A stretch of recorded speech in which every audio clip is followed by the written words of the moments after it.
Um, in Canada, I guess it's not more of what you undergrad is going to be great. It's what program is going to be great. You want to get something that not only that you'll have all your prerequisites for. There is a certain medical school prerequisite list of courses that you have to take. So you want to go into a major that covers all of that. You also want to one key component in looking for good undergrad schools is looking to see if they have guidance counselors or advisors that could help you in this application process.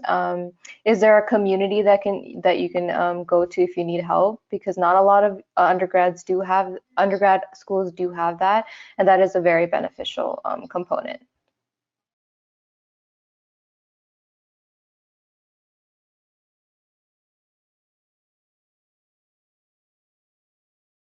Great question. If you're struggling with your fitness, I would say just run, do the shuttle run test. If you can get to stage 7, perfectly, like you're not tired, gassed out. So I would assume, I would, I would advise you guys to get to stage 8, so that 7 is easy. Um, yeah, so if you can get to 7 easily, then you're good to go. But if you're struggling to just like get to like 3.5, then don't apply. Each time you apply, it's you're either gonna collect information and they're gonna know, right? So just make sure you're physically fit before applying.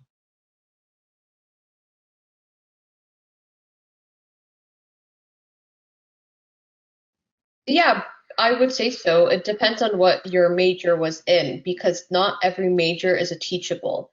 Because if you do like I can't even think of like the top of my head, a certain major and it's not aligned to a teachable, you wouldn't even be getting into teachers college. But if you look at the teaching subjects in Ontario and your major aligned to one of those subjects, I would say yeah, apply.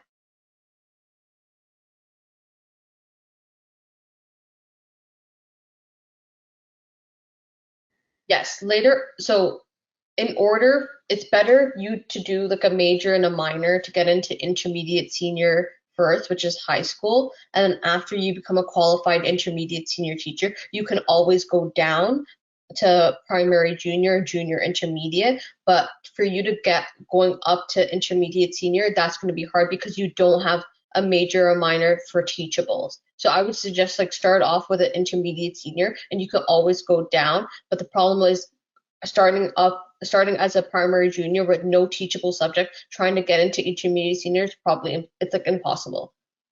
Mm.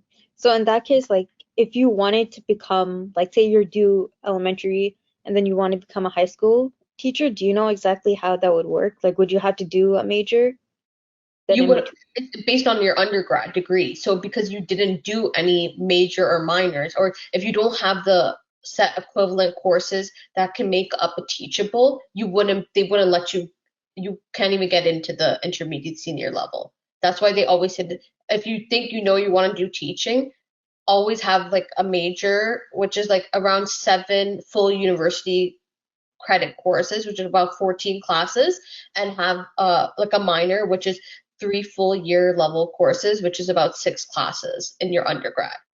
So that way it's easier for you to choose. So it's always easier to start off at the intermediate senior level and to go down, but to go up from primary junior is difficult.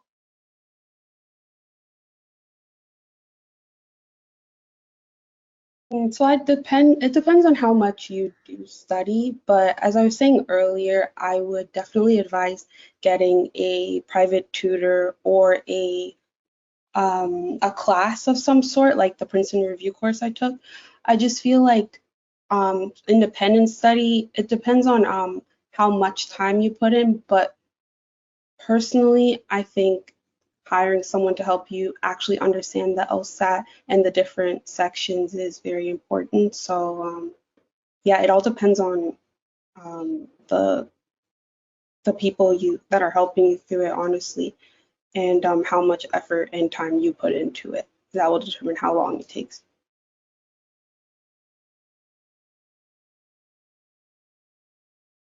I guess it depends. For me, I took around like 8 to 6 months to study for it, and that's because maybe even a year. That's because I was doing it while I was doing school, so it kind of extended my study period. There are some people who do it in like the 3 or 4 months they have summer break between years, so it really just depends. Yeah. Yeah, and for me, I wrote the LSAT a couple times, so I would say it spans for a year then because I wrote it the first time around that I applied and then this year. So yeah, Yeah. around a year of study. Yeah, I also did write it twice as well. And I guess each time you do it, it's a different type of studying as well. So the first time you're kind of more studying the actual concepts and whatever's going to come on the test. But like Jada said in her presentation, doing as much practice questions as you can, getting feedback, because a lot of these exams, even though it's a different wording, even though it's a different question, the main root of the concept is going to be repeated in the exams that you take. So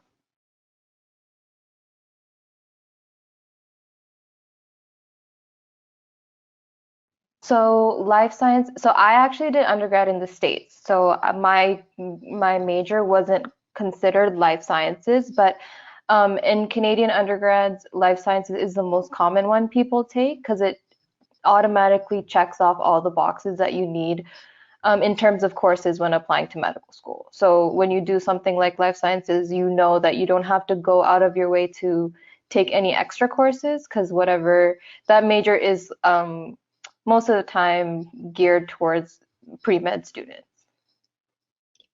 And also, does co-op actually make a difference?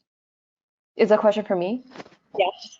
Yeah, so yeah, you can do co-op. Most co-op programs are 5 years, I believe. I'm not sure, but it's just all about getting experience. So if that's embedded into your curriculum, that's great.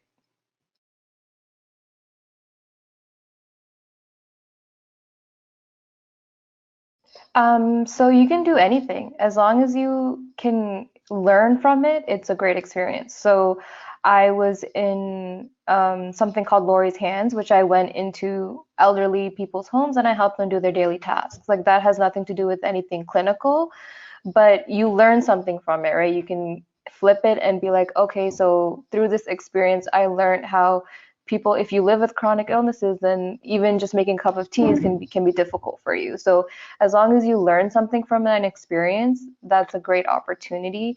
There's nothing set like you have to do this, you have to do that. A lot of medical schools actually look for out of the box extracurriculars. So yeah, so you can be clinical, non-clinical, but one thing I would say is just make sure you have at least one or two of those extracurriculars being patient directed.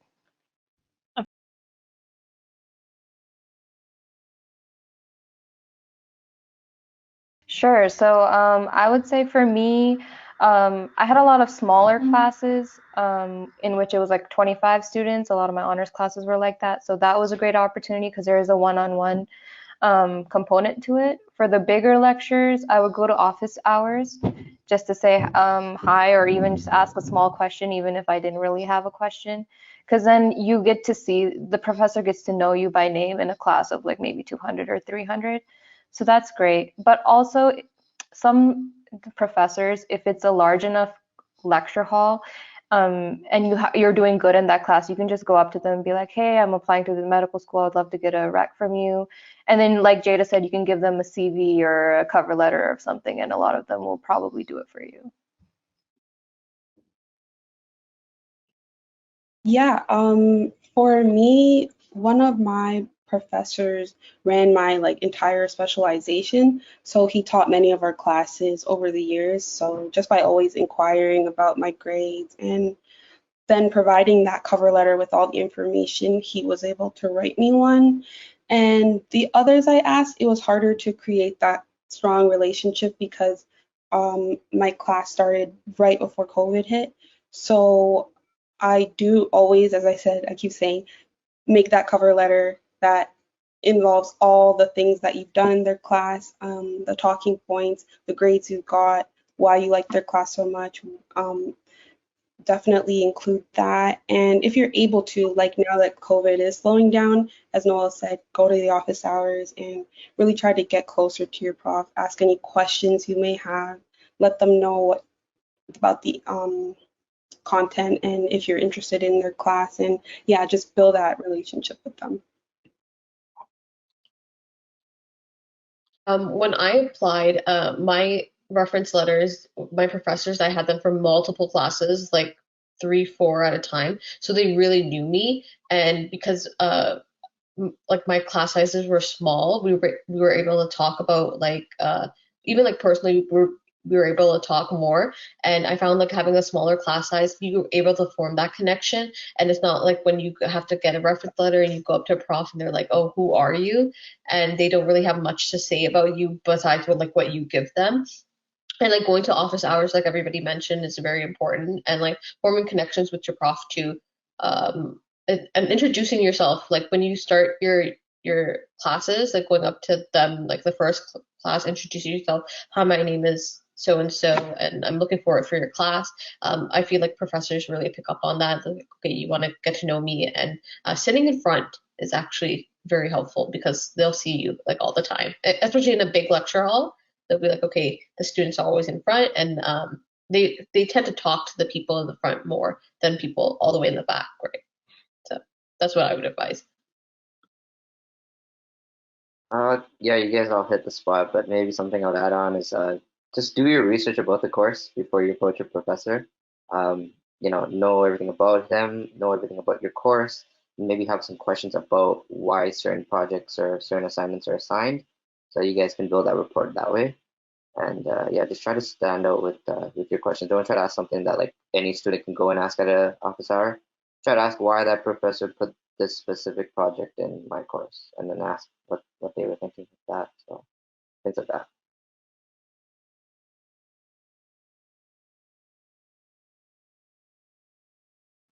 For me personally, for policing, it's more your interviews are not about like why do you want to be a police officer and give that example. It's more like bringing your life experiences. So I would say you can Google questions and then write your answer down, and then like say it out in front of a mirror, or somebody else, and try to like.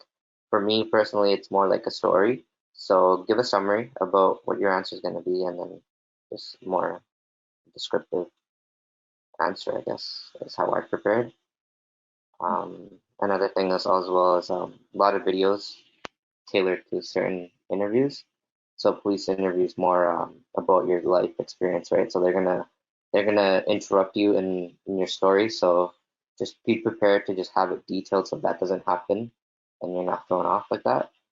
And usually police interviews is they'll ask you a question, but your answer is going to be 20 to 30 minutes of speech, right? So just have that in mind, and have a very, very like have something to talk about for a long time. For me, I would just say in terms of just standardized interviews, a lot of the times the interviewee has a list of questions that they kind of want to hit, but is not required. So if you answer the first question with something you're passionate about and that sparks the interviewer's interest, they will just keep asking you about that one experience or ask you questions going off of your response. So you can, if you practice enough, you can kind of gear it to have them ask questions that you want them to ask you. And I think that's a technique that really helped a lot because then you're not scared of like, oh my God, what if they catch me off guard? Because now it's more of a conversation rather than an interviewer and an interviewee.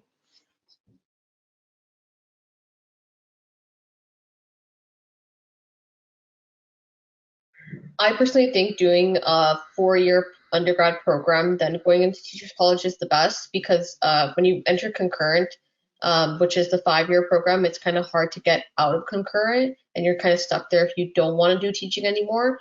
And then the Masters of Teaching program to me is a waste of time because you're paying almost like $12,000 to $14,000 for the same degree as a Bachelor's of Education, which is like $8,000.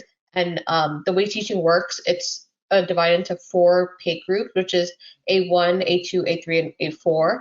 And everybody that has a bachelor's of education ends up in A4, A3, and same with the master's of teaching. So, and to me, there's like no point of doing that because it's not technically a master's program. They just call it a master's program.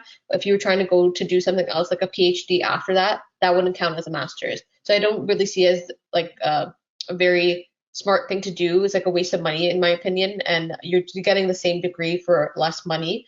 And a bachelor's of education, depending on where you go, they have more teachable subjects that are available. Like York has a very, I think it's like the largest teachers college that has like the most teachables, whereas like OIC, which is U of T, they only have like standard courses, which is like sciences, history, math, French, and like core courses, whereas York offers you like family studies, technology, and like different like electives if you have done an undergrad in those subjects.